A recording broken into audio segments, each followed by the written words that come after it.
Evan Giddings and Jason Dumas in for Matt Steinmetz, Daryl the Guru Johnson. A lot of love being poured out from this station today for our coworkers, Matt Steinmetz, Joe Shasky, and who's out east with his daughter. As we welcome in Dan Dibley, Mark Willard here on the crossover here on 95.7 The Game. What's up, fellas? I know you guys care. Yeah. I'll let you know. I'll let you know. Yeah. Are you booing me, Dumas? Because I'm not going to lose sleep over that. He's Clay. I mean, It's a moment, though, isn't it? I don't care. Sure was. They're booing at Chase Center. I don't care. Warriors got booed Not the at first Chase time. Center. No, it was the first time a few nights ago, though. Yeah, it was. You know? But, yeah, I mean, just the whole tone to everything. I appreciate both of you guys jumping in the way you have to everything today. I wanted to start the day by thanking both of you and just being the teammates that everyone has been around here. It's been a heck of a day. And for those of you guys who are just joining us, you know, there's just some family stuff going on for some of our brethren here. And so we'll get into it a little bit, but I appreciate you guys both jumping in the way you have today. We got to pick each other up, you know? Yep. That's what we do. We're a team. And we're lucky that we have a deep bench, and the Warriors have a deep bench. But unlike the Warriors, we aren't losing by 30 today. Nah, thanks man. to you guys. Got the top spot. We're getting the W today. We're fighting. Seriously. Yeah. Getting on the floor. I mean, yeah, well, you look up and down the box score last night. It was minus. And, I mean, I don't know. I didn't necessarily expect the Warriors to win last night. But, gosh, I mean, they go down 15-4, 5 threes out of the gate for the Pelicans. They're down 25 in the second quarter. I was talking to Jason about this. Like, the most life I saw from them last night, I think it was from Corey Joseph. When he dove on the floor. Yeah, Moses Moody played a good game. I thought Moses was good from the beginning, but I get what you guys are saying. I said something just about 5 minutes ago in the other room that it raised some eyebrows, and I want to see what you guys think. Maybe this has to do more with the moment, what we've been talking about, the deadline is coming, and their awful performance Sunday against the Raptors being in the backdrop. I thought last night was the lowest moment of the last 10 years. Yeah. Of Warrior basketball within the context of this group.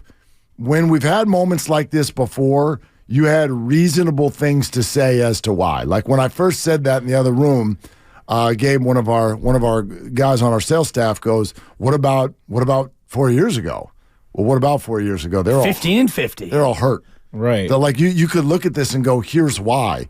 Go on the high side lows. In other words, when they lose to the Raptors in the finals, like, oh my gosh, what happened here? Well, Kevin Durant and Klay Thompson are hurt. I understand that Draymond's not there last night, but when you factor in everything that we're talking about and feeling right now, trying to hold on to any little last piece of this, to come out and be down by double digits before anybody even got in their seats on a night like that at the end of a homestand where everybody knew you needed to come out with great energy, I thought that was a pretty big wake-up call for anybody who still thinks there's anything left. Yeah. All right, so you got 4 weeks to do something about it. And I wonder if last night, and I know that Joe Lacob was there as always, and I wonder if you look at that as Joe Lacob and you watch your team give up $140 to New Orleans. New Orleans better than normal, and you fancy yourself still in the championship window, and you want to maximize Steph Curry's era and all the rest of it. Do you just sit on your hands and allow this to be the final 47 games of your year? No, but it's a very fair question to say what can they do? When you say, okay, you've got 4 weeks, I don't really see it that way. 4 weeks to do what? That makes it feel like it's all about this year. I don't think it's all about this year. Yeah. I don't think it can be all about this year. Well, look, I told Evan, it's definitely the rock bottom point since I've been covering the team, and this is my 6th season. I haven't seen anything like this. I thought for the first time that they actually deserved to get booed. I've seen a lot of criticism of the Golden State Warriors on Twitter and on other public forums over the last 6 years, and I kind of came away thinking, wow, Dub Nation is a little delusional. Like, teams don't win every year, But this was the first time where I was like, you know what? All this criticism is deserved. And you got to ask yourself, can you do something that the Los Angeles Lakers did last year? They made like 2 or 3 trades starting like a month before the trade deadline, completely transformed their team and ended up in the conference finals. Yep. If Mike Dunleavy believes that he can be a wizard like that and make 2 to 3 moves to completely transform this roster, have at it. But that is easier said than done. And the problem is the Lakers made moves that, as much as they had impact, and there were many of them, none of them were to their core. Right. They felt that they had a core that they could still build around and win, and that is a question, I guess, that all of us have been trying to answer. So, because if everything is on the table not named Steph, well, that means that potentially you're open to actually trading core. Mm-hmm. You're trading core pieces. The Lakers were not doing that. Yeah, the Lakers had a 2-person core. It was Anthony Davis and LeBron James. Right. Sure. And the Warriors have a 1-person core. 1-person core. Yes. It is just Steph Curry. Klay Thompson, in my opinion, can be had. Draymond Green can be had. Now, easier said than done. As I told Evan, I don't think Mike Dunleavy Jr. is married to them. I know Bob Myers was, and those were way, way harder decisions than I think he was willing to make. And he said, you know what, I'm out. But Mike Dunleavy Jr., he was born for this. His dad was a general manager. His dad was a head coach. He was a player. He got traded. He is now a GM. I think Mike Dunleavy Jr. is completely willing to trade anyone on his team other than Steph Curry. Shams got that from somebody. Sure. Shams doesn't make things up. Sham is as plugged in as anyone in the sports world. Mm-hmm.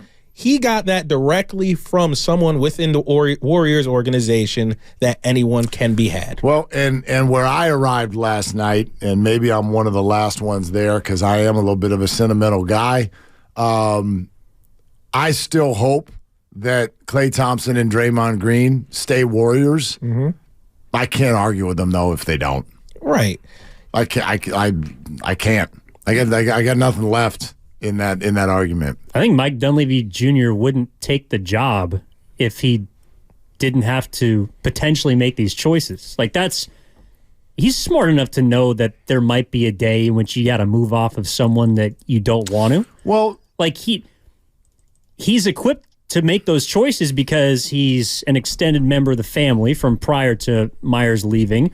He's seen the greatness, and he's also been a former player. He's seen the highs in college. He's seen the lows in the NBA. He's, a legacy. He is equipped to make those choices, and I don't think that he would have taken the job if he was either afraid or wasn't willing to potentially pull that trigger. Well, he's probably also empowered to do so by his boss. I mean, that's remember now, when you get to stuff that's not just basketball, that's where this is going. Think about when Bill Belichick floated the idea of trading Tom Brady. As the story goes, that went all the way up to Robert Kraft. And Robert's like, you're not doing that. Mm-hmm. You're not trading Tom Brady. And there you go. This isn't an exact timeline, but Jimmy Garoppolo ends up a 49er. So same thing here. This is business, and Klay Thompson and Draymond Green are very, very big parts of this brand. So that's got to come from Joe, and I have no doubt that it is. I have no doubt that Joe is willing to do that, and I start thinking about what that means, for why Steve Kerr remains unsigned. Because I feel like maybe less so than Bob Myers, but he's married to Steph, Klay, and Draymond with everything that he's said through the years. So, yeah, I agree with you guys. Mike Dunleavy's probably ready to do it because that's probably exactly what he was hired to do. Mm-hmm. Well, he's ready to do it if the word comes from Joe that he's ready to do it. I don't think that he's going to deal in autonomy in terms of, I'm going to trade Klay and the owner thinks otherwise and he's going to do it anyway. You don't think that's already happened? I think that it's all on the table, but Shams is on the internet with it. Sure. I would. My guess would be that conversation's already happened. Well, and I think about the tea leaves on Klay Thompson in and of himself, where he was reportedly given an offer of 2 and 48. Yeah. And that was your report, I think, Jason, if I'm not mistaken. And I want to give you proper credit. And he said, Ariana Grande, thank you, next. And, 2 and 48 to me is a very fair offer for a guy you've already given $70 million to not play. and he said no. And what have we seen from Clay since then? He's been up and down, and last night I think you see edgy, angry Clay like you've never seen it before. He's getting angrier and angrier, and it feels to me more and more like he sees himself as a part of another organization in the future. So if that's the case, then you might as well trade him at the deadline and get something for him as opposed to letting him walk in the offseason and doing it on his terms. You just wish these guys could, this dynastic run could go out with more honor, but the reality is everything isn't sunflower and roses. Sometimes these dynasties end like that, and I think we're we're seeing the end of an era play out in real time. Everything isn't not the Jordan Bulls, him hitting that shot over Russell and walking off. Push off. Whatever. Whatever the case might be. It was an offensive foul in 2024. David Stern might have actually ran down on the court and killed the rep himself if they caught it. Well, I think about now in the era of let's review it, like that thing gets reviewed and it gets overturned. As a push off, which is not in David Stern's NBA. Am I right? Yeah. Imagine that. No, I think you're right, and I think about the Giants dynasty, and Mark and I have talked about this a lot in terms of how that ended. And fans weren't even happy with that dynasty, which did not end in controversy. It ended in, Brandon Belt, you got to go, and Bumgarner left, and Lincecum went into witness protection, and Kaner retired, and Posey walked away, and Crawford finally has left. Even that way, which was honorable. There was nothing dishonorable. The only thing maybe dishonorable was the way Madison Bumgarner went about it. But even that, Mark, that wasn't dishonorable. Well, he was actually mad at the previous regime, as it turns out. He wasn't even mad at this regime. Right. And it was something that he held on to for a while. But think about even what you're saying. Like the dynasty ended in 2014. These players you're talking about, in some cases, played for another almost 10 years with the team. Brandon Crawford was here last year. Well, they had a sniff in 16, and then since then, absolutely. Yeah. But I mean, you're right. You're right. And baseball's different, so I get it. But yeah, the idea of something has come to an end. How do you unpack it? I mean, there is no pretty way to do that. You're listening to 95.7 The Game, KGMZF, and HD1 San Francisco, always live on the free Odyssey app, Twitch and YouTube, powered by First NorCal Credit Union. I think we're talking about a monkey wrench that could be thrown into that, because you mentioned who the Warriors are married to, and it's clearly one guy, Stephen Curry right now, according to Shams Charania. But the question I have is, who's that guy married to? Like, who's Stephen Curry married to? Because if he's married to Steve Kerr, I kind of think Steve Kerr's going to be the coach next year. If he's married to Klay Thompson and Draymond Green, I don't think they're going to be moved at the deadline. And that leaves you with limited choices. So I think that's why they're in such a tough spot is, yes, it is about trying to get better, but you can't rebuild when you still have Steph on the roster. It's about retooling, and I just don't know if they have the pieces to effectively retool and get themselves this season right, but also I think you got to start looking towards next year more so than anything else. Well, I mean, we might be 3 or 4 weeks away from Steph Curry, with all his time here, being asked some questions that he's never been asked before. Everybody goes, Steph wants to finish his career here. Sure, they've all said that in passing one time or another throughout their careers. We've never had to ask, though. We've never had like a really substantive conversation with Steph Curry about how he wants to finish his career. And if you have, the vision that they've all expressed publicly until now is very different than the conversation we're having today. They wanted that off into the sunset together deal that now feels unrealistic. I agree. Yeah, I mean, look, the sunset right now is, well, it's a month ago. Yeah, I mean, it's dark right now. Like, totally. It's pitch black outside. You're 3 games below 500. You just got embarrassed. It was the worst home loss in Chase Center history, but in the Steve Kerr era. So, like, you hope that this is rock bottom. I don't know what else is. I'm glad. I think they're glad that they're getting out of town right now. Yeah. Yeah, the sky is falling here in the Bay Area. They probably can't wait to get to Chicago, get a nice little meal in somewhere in Chicago, and kind of get away from all the noise, because I think the noise is kind of getting to them. They played like the pressure was too much on Wednesday night. Like, they're clearly not as bad as the product they've put on the floor. They're not world beaters, but they're not this bad. it's something more than basketball. I think with that February 8th trade deadline looming and all the people like us talking about them, the boos in the stands, the national reporters, I think they feel that, and I think it's making them tighten up even more. That's one way to look at it, but I also think that this is, in many ways, who they are, because Andrew Wiggins is not the player that he was a year and a half ago for whatever reason. If it's off the court, if it's the coaching staff, his teammates, whatever it is, he's not been the same player. And Clay is playing with a certain edge that we've never seen in terms of his demeanor. Kevon is not the same player he was a year and a half ago. And even Steph, maybe it's because he has to shoulder so much of the load, but Steph is finding himself in spots that he's never been before. And then you throw in all the rest of the youngsters who aren't really ready to be concrete parts of a rotation for a real winning team, and this is what you get. Yeah. And we get to the point where Jason and I are talking about this. I wonder what you guys think. I thought they missed Chris Paul last night. I thought they missed Chris Paul the last 2 games. I mean, I guess. So what, do they lose by 30 instead of 35? Or I think there's a little more life. We saw them blow leads with Chris Paul. We never saw them get smoked from clock to end of clock. I guess where my brain went last night is, your point right there is received, but that's a point about now. That's about this year. That's about Wednesday night.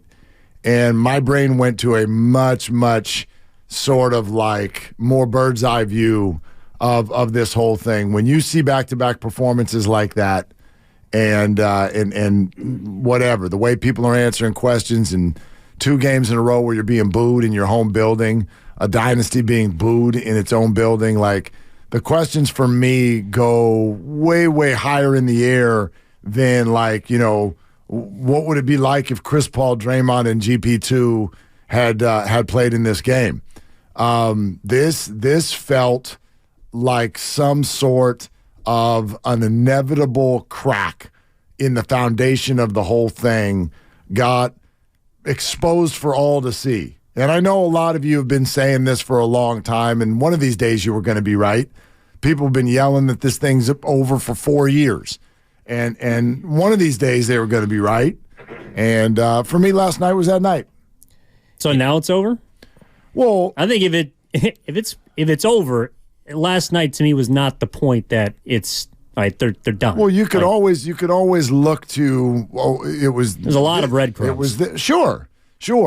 But we have a national report that Draymond Green and Klay Thompson deals are open. That's a crack in the foundation that has never existed before. For me, rock bottom last night. Absolutely. I have to agree. Since I've covered the team, this is the low point. And it feels like we're watching the end of an era play out in real time. Klay Thompson can be had. Draymond Green can be had. Steph Curry is being asked questions, as you said, that he's never had to ask. He's never been in this situation before. Right. I asked E, I was like, I wish we could be flies on the wall to hear Steph's personal conversations about basketball. Over whiskey with whether it's Aisha, whether it's one of his guys. What is he saying right now? He has never had to be asked these type of questions like, Steph, how loyal are you to Klay Thompson? How loyal are you to Draymond Green? These are really topics that have never been broached. This is what, this visual just popped into my head, and it was imagining what the kitchen in Atherton looks like. Which one? The maid's kitchen or their actual kitchen? Aisha's kitchen? Dinner tonight, probably some baked ziti or something like that. Those 3 beautiful kids are sitting somewhere. They're coloring or they're hooping in the backyard or doing whatever they're doing, dancing around. And she looks at him and goes, how do you want it to look? Yeah. And how do you want the end of your career to look, and where do you want that to be? And I have no idea if they're having that conversation, if they had it a year ago or if they haven't had it yet. But this is something that all of us if you're going to open up your mind to the Warriors could trade anyone, then get ready to open up to that conversation, because that's also another thing that hit my head when Shams goes, anyone but Steph. What does Steph think about that? Does Steph want to just sit here and be like the lone person with a jersey? I guarantee you he's already had that conversation. Right. Like, what's the value of being a forever Warrior, even if things go as bad as they appear to be headed? Or if you go out and you ring chase, what's the value of getting a fifth somewhere else with KD in Phoenix, with LeBron in LA, with Joel in Philly? Fill in the blank. Like, what's the calculus of a fifth title elsewhere? Jason said, come to Philly. Yeah, sorry, Jason. First time I ever heard that. Yeah, it's been since '83, if I'm not mistaken, since you guys won. Yeah, got I an wasn't. NBA title. I wasn't around. No, you As weren't. I told E, I've seen 2 championships in my life. 18 and 8. 8 was the Phillies. 18 was the Eagles. That's right. It's funny you say that, because I always use Philly as kind of my point of an example of how good we have it, because Philly fan gets so angry. But since 1980, the Phillies, 1980, I think you guys have 4 total in 40-something years. And so, no wonder why Philly fans so angry. Yeah, y'all don't ever win. Exactly. And, like, that's, Not going to win Monday either. Nope. Definitely, that's a win. We were talking about during the break. I was like, would you put money on the Eagles? He said, hell no. A.J. Brown, no practice. Jalen Hurts, no finger. Today's Thursday. They play Monday, right? Not gonna win okay. Wrong. Anyway. No doubt. Anyway, I think that Steph Curry has already had this conversation with his people in terms of what's the value, because there is value in being a forever Warrior, and then there's also value in going out and being a ring chaser. What is that net calculus like in terms of quality of life, where you live, how much money you can make, and all the rest of it? But we've never asked him. You know what I mean? Like, he has not had to face that at a press conference yet. And promise, if either one of these guys gets traded, that's the first question for Steph Curry the next time he's got public availability. I don't think either one will get traded. I agree but I with said you. this to you about half an hour ago. I am open to Klay Thompson playing elsewhere. I've about had it, because I've had it with Draymond, but the way Klay's acting, it feels to me like Klay doesn't want to be here anymore. I asked Evan earlier, and I want to ask you guys, over the last 2 years since he came back from his brutal injuries, I feel like everyone on the roster, and even some people who aren't on the roster anymore, whether that be Andre Iguodala or Jordan Poole, has sacrificed for the greater good of the team. Whether they wanted to do it or not, they've still sacrificed. Has Klay Thompson sacrificed at all since he's returned from injury? In my opinion, he hasn't, and I think that is very telling. I think his role and his legacy is solidified as a Golden State Warrior and in the NBA, but I do feel like his ego and his selfishness has taken over the last 2 years to the detriment of the organization. This might be a weird way to respond, but has he been asked to? And that is not his fault if he hasn't. Which speaks to Jason's point about him potentially being enabled. Like, I think people have been walking on eggshells around Klay. So I don't think anybody's asked him to say, like, hey, Klay, would you be comfortable with this? No, we've heard I'll ride or die with Klay Thompson. Like, yeah, because but I think that's how they feel. That's why it feels like they're all married to him. Like I'd buy what you guys are saying if we really felt in our heart of hearts that Steve Kerr was like, well, I really kind of wanna go with this guy, but I'm gonna go with Klay because I'm walking on eggshells. I don't think Steve feels that way.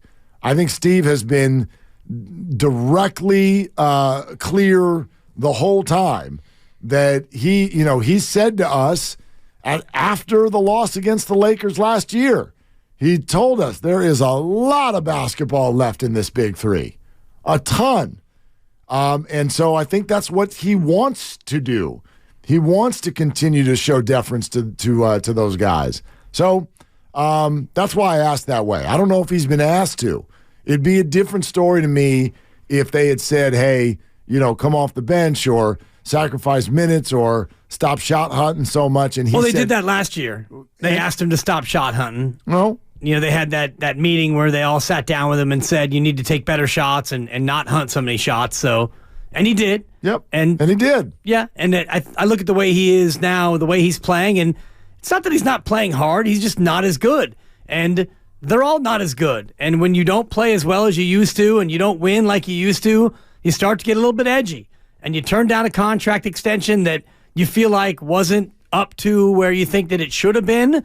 And so I look at the way he is playing, the way his comments are, feels to me like he might be ready for something else. Are we talking about him today because of his comments? Yes. Because he didn't even play that bad last night. I know. That's kind of the issue. Three 3-pointers. He went 5 of 10. Yeah. You're going to point to a bunch of people before him if you're frustrated with actual basketball stuff last night. It's his comments. Okay. And I think that's the way I look at it. And, you couldn't even get through the reporter's question, and he's like, I don't care.